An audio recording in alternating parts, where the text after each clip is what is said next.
Welcome to all student. आज हम करेंगे 12th बिजनेस स्टडी का चैप्टर 7.4। आज मैं इस चैप्टर का नाम है लीडरशिप मीनिंग एंड इम्पोर्टेंस। इस चैप्टर का आज हमारा सेकंड या आप कह लो कि ये लास्ट लेक्चर है। छोटा सा चैप्टर है इसलिए 2 लेक्चर के अंदर कंप्लीट हो जाएगा। आज का हमारा टॉपिक होगा importance of leadership and qualities of a good leader, यानी कि जो लीडरशिप है उसका महत्व क्या है किसी संस्था में, और एक अच्छे लीडर के कौन कौन से क्वालिटी होनी चाहिए। तो सबसे पहले हम इसके इम्पोर्टेंस करने से पहले हम इसके इम्पैक्ट को जानना चाहेंगे कि एक लीडरशिप का फर्म के अंदर क्या इम्पैक्ट पड़ता है।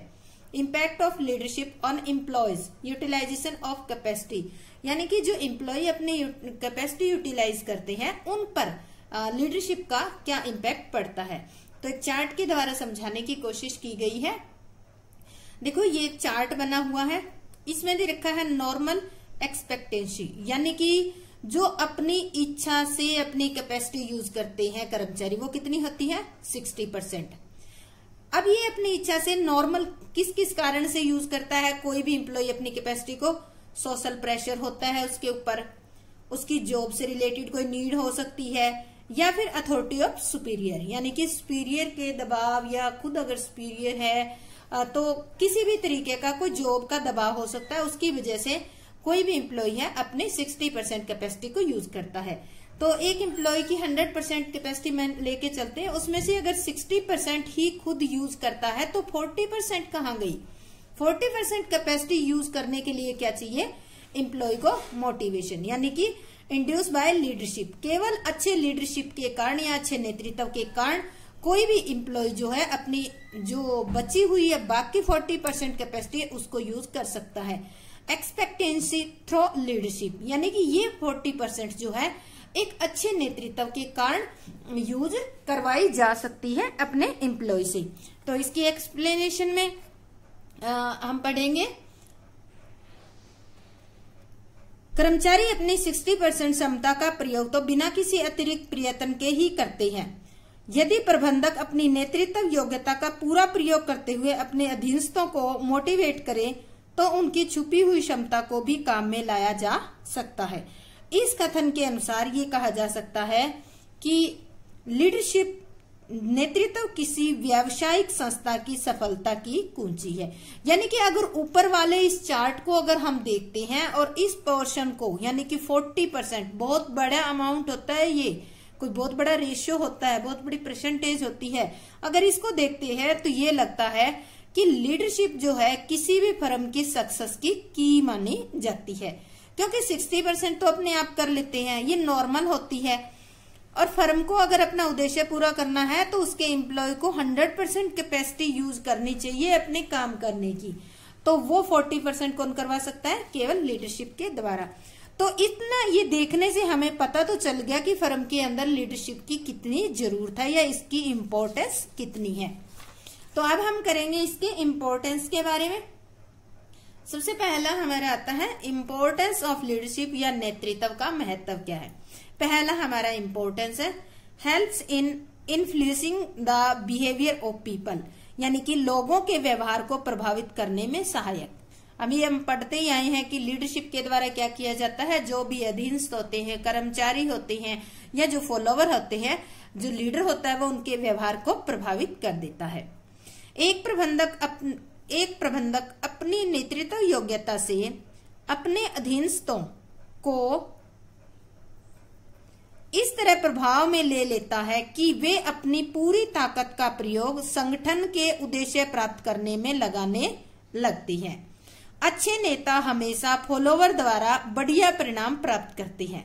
देखो एक जो अच्छा नेता होता है वो अपने फॉलोवर को इस तरीके से प्रभावित करता है कि नेता चाहता है वैसा ही काम वो करने लगते हैं।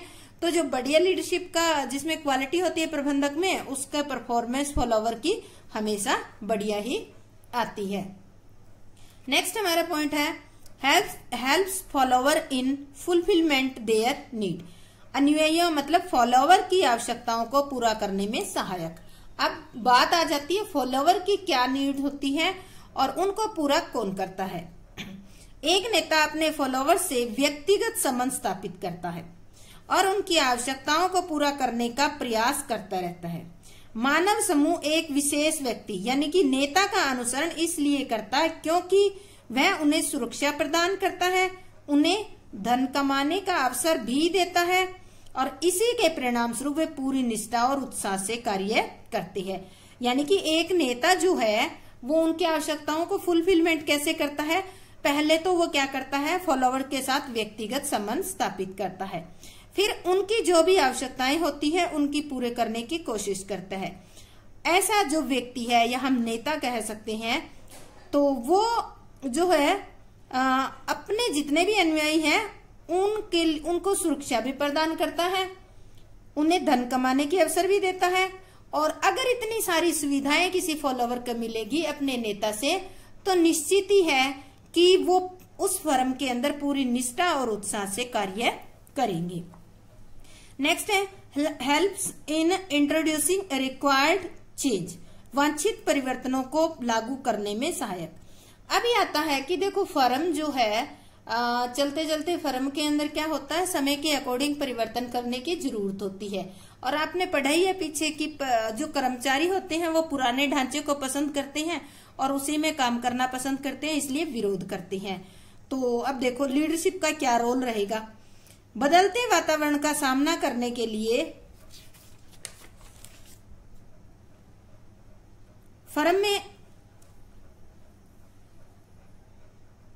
में अनेक परिवर्तन करने पड़ते हैं क्योंकि लोग पहले से ही नेता के प्रभाव में होते हैं, इसलिए वह परिवर्तन लागू करने के लिए उन्हें आसानी से प्रेरित कर सकता है और इस प्रकार नेतृत्व योग्यता के बल पर परिवर्तन के संभावित विरोध, कौन से संभावित, जिसकी संभावना विरोध होने की, उसको पहले से समाप्त कर दिया जाता है। यानी कि नेता अपने कर्मचारी या अपने अधीनस्थों को इस तरीके से प्रभावित करता है ताकि कोई भी जब फर्म में चेंज करना हो तो उनको मेंटली पहले से ही प्रिपेयर कर लेता है और उनको उसके फायदे ही बता देता है कि चेंज होगा तो आपको ये फायदे होंगे। तो इससे क्या होता है कि जो एम्प्लॉय होते हैं वो मेंटली प्रिपेयर हो जाते हैं और जब फर्म चेंज करती है कुछ तो वो उसको इजिली एक्सेप्ट कर लेते हैं, या कोई संभावित विरोध होने की संभावना होती है तो वो भी पहले ही सॉर्ट आउट हो जाती है। नेक्स्ट है helps in solving conflict effectively, यानी कि झगड़ों को प्रभावी ढंग से हल करने में सहायक। अब देखो एक नेता होता है यानी कि प्रबंधक एज ए नेता, वो जो भी कॉन्फ्लिक्ट होता है उनको इफेक्टिवली सोल्व कर लेता है। कैसे करता है, एक नेता अपने प्रभाव से हर तरह के झगड़ों को, जैसे हर तरह के झगड़े मतलब एक फर्म में किस किस टाइप के झगड़े हो सकते हैं, कर्मचारी कर्मचारी का हो सकता है, कर्मचारी मालिक का झगड़ा हो सकता है, तो इनको वो प्रभावी ढंग से हल कर सकता है। नेता हमेशा अपने फॉलोवर्स को विचार प्रकट करने की स्वतंत्रता देता है, यानी कि उनको फॉलोवर्स को अपनी बात रखने का टाइम देता है, बात रखवाता है। तो इस तरह फॉलोवर्स अपनी बात रखते हैं और यही कारण है कि वह झगड़े की वास्तविकता को सहजता से जान लेता है। जब दोनों पक्ष अपनी बात रखेंगे तो क्या होगा, झगड़े की जो जड़ है, झगड़े की जो कारण है, उसका आसानी से ही नेता को पता चल जाता है और इस प्रकार झगड़ों का समय पर ही समाधान हो जाता है। तो इस तरह एक अच्छा नेता जो है अपने फॉलोवर को बात रखने की स्वतंत्रता देकर उसके झगड़े का कारण जानकर आसानी से उस झगड़ों को समाप्त कर देता है। इसके बाद आता है helps in training and development of subordinate, अधीनस्थों के प्रशिक्षण एवं विकास में सहायक। जो नेता होता है वो केवल अपना ही विकास नहीं करता बल्कि अपने जो भी नीचे अधीनस्थ होते हैं, कर्मचारी होते हैं, उनका प्रशिक्षण और विकास को में भी सहायक होता है। कैसे, वह प्रशिक्षण के माध्यम से उन्हें काम करने की आधुनिक पद्धतियों की जानकारी प्रदान करता है और इतना ही नहीं, वह उन्हें इस योग्य भी बनाता है कि भविष्य में वो अच्छे नेता भी बने। केवल जानकारी प्रदान नहीं करता, वो इस तरीके से एक टाइप की ट्रेनिंग देता है कि भविष्य में वो भी एक अच्छे नेता, एक अच्छे प्रबंधक बन सके। कंक्लूजन के तौर पे हम कह सकते हैं कि एक संगठन का ढांचा कितना ही अच्छा हो, कर्मचारी शिक्षित हो, परंतु यदि नेतृत्व योग्यता का अभाव है तो संगठन अपने उद्देश्य प्राप्त नहीं कर सकता। कहने का मतलब है कि चटरक भरकर सोना दे दो, अगर मैनेजमेंट जो प्रबंधक है उसमें नेतृत्व योग्यता का गुण नहीं है आपके कर्मचारी चाहे कितने ही शिक्षित हो, कितने ही ट्रेंड हो, पर उनको मैनेज करने वाला जो प्रबंधक है, उनको प्रभावित करने वाला जो प्रबंधक एज ए नेता है, अगर उसमें उस प्रबंधक में नेतृत्व योग्यता का अभाव है तो संगठन अपने उद्देश्य प्राप्त नहीं कर सकता। तो ये थे हमारे इम्पोर्टेंस लीडरशिप के। अब हम करते हैं आगे, नेक्स्ट हमारा आता है qualities of a good leader, एक अच्छे नेता के गुण। तो देखो मैंने कुछ इजी तरीके से समझाने की कोशिश की है। इस तरीके से qualities of a good leader, तो हम सबसे पहले लेते हैं क्या क्वालिटी होनी चाहिए। फिजिकल फीचर, नॉलेज होनी चाहिए उसका, इंटीग्रिटी होनी चाहिए, कम्युनिकेशन उसका अच्छा होना चाहिए, मोटिवेशन स्किल उसमें होनी चाहिए जो भी लीडर है उसमें, और सेल्फ कॉन्फिडेंस होना चाहिए, डिसिसिवनेस मतलब निर्णय लेने की क्षमता होनी चाहिए, सोशल स्किल यानी कि उसका व्यवहार जो है सामाजिक होना चाहिए, और गुड लिसनर, और साथ के साथ एक अच्छा वक्ता होने के साथ साथ एक श्रोता भी होना चाहिए। तो अब इनको हम डिटेल से करेंगे। तो सबसे पहले हमारा आता है फिजिकल फीचर, शारीरिक विशेषताएं। देखो एक नेता को शारीरिक व मानसिक दोनों रूप से स्वस्थ होना चाहिए। केवल शारीरिक नहीं, मानसिक रूप से भी। शारीरिक रूप से यानी कि उसको किसी प्रकार का कोई रोग नहीं होना चाहिए, स्वस्थ होना चाहिए इस तरह से, और मानसिक रूप से भी स्वस्थ होना चाहिए। स्वस्थ कहते हैं ना कि स्वस्थ शरीर में ही स्वस्थ बुद्धि निवास करती है। अब आता है मानसिकता के बारे में, यानी कि मानसिकता का स्वस्थ कैसे होना। मानसिक स्वस्थता का अभिप्राय है स्पष्ट विचारों वाला होना चाहिए, यानी कि ऐसा नहीं कि वो अपने ही विचारों में खोया रहे या अपने ही बातों में वो उलझा रहे या कंफ्यूज रहे, ऐसा नहीं होना चाहिए। स्पष्ट विचारों वाला होना चाहिए, करनी और कथनी एक जैसे करने वाला होना चाहिए। नेक्स्ट आता है नॉलेज, ज्ञान। एक नेता को रोज रोज या नई नई समस्याओं का सामना करना पड़ता है, इसके लिए बुद्धि की जरूरत होती है, और बुद्धि के बल पर एक नेता शीघ्र एवं निष्पक्ष निर्णय लेकर हर तरह की समस्याओं का समाधान कर सकता है। तो देखो नित नई समस्याएं आती है, नई नई समस्याएं आती हैं, इन समस्याओं को सुलझाने के लिए किसकी जरूरत पड़ती है? ज्ञान की जरूरत पड़ती है। ज्ञान कहाँ आता है? अगर उसके बुद्धि है, यानी कि तीव्र बुद्धि का है या अच्छी बुद्धि है, या हम कहें कि मानसिक रूप से वो स्वस्थ है, तो वो क्या करेगा? अपनी बुद्धि के बल पर इन समस्याओं का समाधान आसानी से कर सकता है। नेक्स्ट आता है इंटीग्रिटी, सत्यनिष्ठा।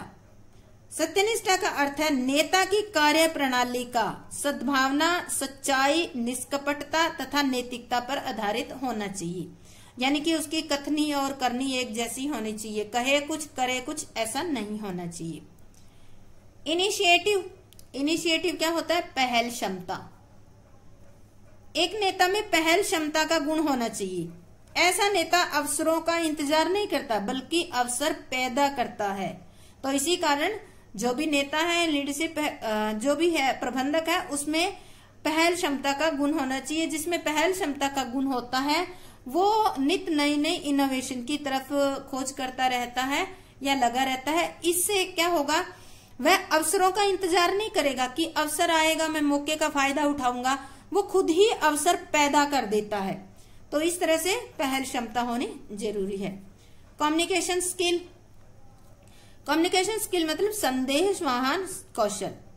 एक नेता का मुख्य कार्य कर्मचारियों व अन्य व्यक्तियों को विभिन्न सूचनाओं, आदेशों, विचारों आदि का संदेशवान करना होता है, और ये कार्य संदेश ग्रहण करने वाले व्यक्ति की योग्यता को ध्यान में रखते हुए सरल भाषा में किया जाना चाहिए। क्योंकि जो नेता होता है उसको डेली अपने कर्मचारियों या विभिन्न व्यक्तियों को भिन्न भिन्न सूचनाएं, आदेश, अपने विचार, जो अपनी बातें हैं, अपने रूल रेगुलेशन उसको कन्वे करने होते हैं। अब जिनको वो कन्वे कर रहा है, अभी वो जो कन्वे जिनको किया जा रहा है उनके ग्रहण करने वाले व्यक्तियों की योग्यता भी देखी जानी है। जैसे कि अगर मान लेते हैं जिनको मैसेज कन्वे कर रहा है उनको केवल हिंदी लैंग्वेज ही आती है, और अगर एक प्रबंधक उनको इंग्लिश में लेटर दे देगा, क्या उसको समझ पाएंगे? नहीं समझ पाएंगे। तो इसलिए कहा है कि यह कार्य संदेश ग्रहण करने वाले व्यक्ति की योग्यता को ध्यान में रखकर सरल भाषा में किया जाना चाहिए। जिस व्यक्ति में जितनी अधिक संदेश वहन योग्यता होगी उसकी बातों का प्रभाव फॉलो पर उतना ही अधिक और जल्दी होगा। तो इस तरह से जो भी मैसेज दिया जाए वो सामने वाले जो व्यक्ति है या जिसको मैसेज कन्वे कर रहा है उसको ध्यान में रखकर ही मैसेज का फॉर्मेट बनाकर उसको कन्वे किया जाना चाहिए। नेक्स्ट आता है मोटिवेशन स्किल या अभिप्रेरणा कौशल। एक नेता को अभिप्रेरणा की विभिन्न विधियों की जानकारी होनी चाहिए। विधियां कितनी होती है मोटिवेशन की? 2 होती है, वित्तीय और अवित्तीय। अब अगर इसको विधियों की जानकारी होगी तो क्या करेगा? ताकि कर्मचारियों को उनके स्वभाव के अनुसार प्रेरित किया जा सके। स्वभाव मतलब अगर कोई बहुत अच्छा काम करता है तो उसको पॉजिटिव जो है अभिप्रेरित किया जाए, और अगर कोई कामचोर है तो उसको क्या किया जाए? उसको पनिशमेंट दी जाए। तो क्योंकि जो मोटिवेशन होता है नेगेटिव पॉजिटिव दोनों तरीके से दिया जा सकता है। कुछ एक हो सकता है फर्म के अंदर व्यक्ति ऐसे हैं जो थोड़ा सा मोटिवेशन पॉजिटिव मोटिवेशन या शाबाशी या कोई सर्टिफिकेट मिल जाता है उससे काम करने लग जाते हैं। कुछ ऐसे होते हैं जो जिद्दी स्वभाव के होते हैं या कामचोर होते हैं, उनको नेगेटिव जो है मोटिवेशन यानी कि उनको पनिशमेंट देनी पड़ती है, उसके बाद वो काम करते हैं। नेक्स्ट आता है सेल्फ कॉन्फिडेंस। सेल्फ कॉन्फिडेंस का मतलब होता है आत्मविश्वास। अपने फॉलोवर्स का विश्वास जीतने के लिए एक नेता के अंदर आत्मविश्वास होना चाहिए। इसके अभाव में निर्णयों को सफलता से लागू नहीं किया जा सकता। देखो, एक जो नेता होता है वो आत्मविश्वास से परिपूर्ण होना चाहिए, क्योंकि अगर वो आत्मविश्वास से परिपूर्ण होगा तो वो जो भी निर्णय लेगा तो उन निर्णयों को जल्दी से लागू कर देगा। अगर उसमें ये आत्मविश्वास नहीं है, अभाव है, तो वो निर्णयों को लागू नहीं कर पाएगा। नेक्स्ट है डिसिसिवनेस, निर्णायकता। नेता में निर्णय लेने व उसे लागू करने की क्षमता होनी चाहिए, यानी कि उसमें निर्णय लेने की भी और उसे लागू करने की क्षमता होनी चाहिए। नेता ने एक बार जो निर्णय ले लिया उस पर निर्भीकता से डटे रहने की क्षमता भी होना चाहिए। यानी कि ये नहीं केवल निर्णय लेने की क्षमता, निर्णय लेना, उसे लागू करना और उस पर क्या करना है, उस निर्णय पर निर्भीकता से बिना डर के डटे रहने की क्षमता को ही निर्णायकता कहते हैं। केवल निर्णय लेने को ही निर्णायकता नहीं कहते। सोशल स्किल, सामाजिक कौशल। एक नेता से ये उम्मीद की जाती है कि वह मानवता का व्यवहार करे तथा कोई ऐसा काम ना करे जिससे फॉलोवर्स की भावनाओं को ठेस पहुंचे। यानी कि एक नेता क्या है, सामाजिक प्राणी है, समाज में रहता है, समाज के लोग ही उसके फॉलोवर होते हैं। तो उस नेता को कोई भी ऐसा काम नहीं करना चाहिए जिससे फॉलोवर्स की भावना को ठेस पहुंचे। इसके बाद आता है गुड लिसनर, अच्छा श्रोता। एक नेता को अच्छा श्रोता भी होना चाहिए ताकि अपने फॉलोवर्स की बातों को ध्यान से सुन सके और बाद में उन पर डिसीजन कर सके। तो ये थे हमारे आज qualities of a good leader. तो इसमें हमने 10 की है। आप इसमें से आपका क्वेश्चन इसमें 6 नंबर का आता है, 7 या 8 जो इजी लगे वो कर सकती हो। अगर आप मेरा चैनल फर्स्ट टाइम देख रहे हैं तो मेरे चैनल को सब्सक्राइब जरूर करें। नीचे एक रेड बटन दिया हुआ है उसको जरूर दबाएं और बेल आइकन को भी ऑन कर लें ताकि जो भी नया वीडियो डालूंगी वो आपके पास पहुंच जाएगा। और मेरे चैनल को ज्यादा से ज्यादा लाइक और शेयर भी करें अपने दोस्तों के पास। आपका बहुत बहुत धन्यवाद। जय हिंद, जय भारत।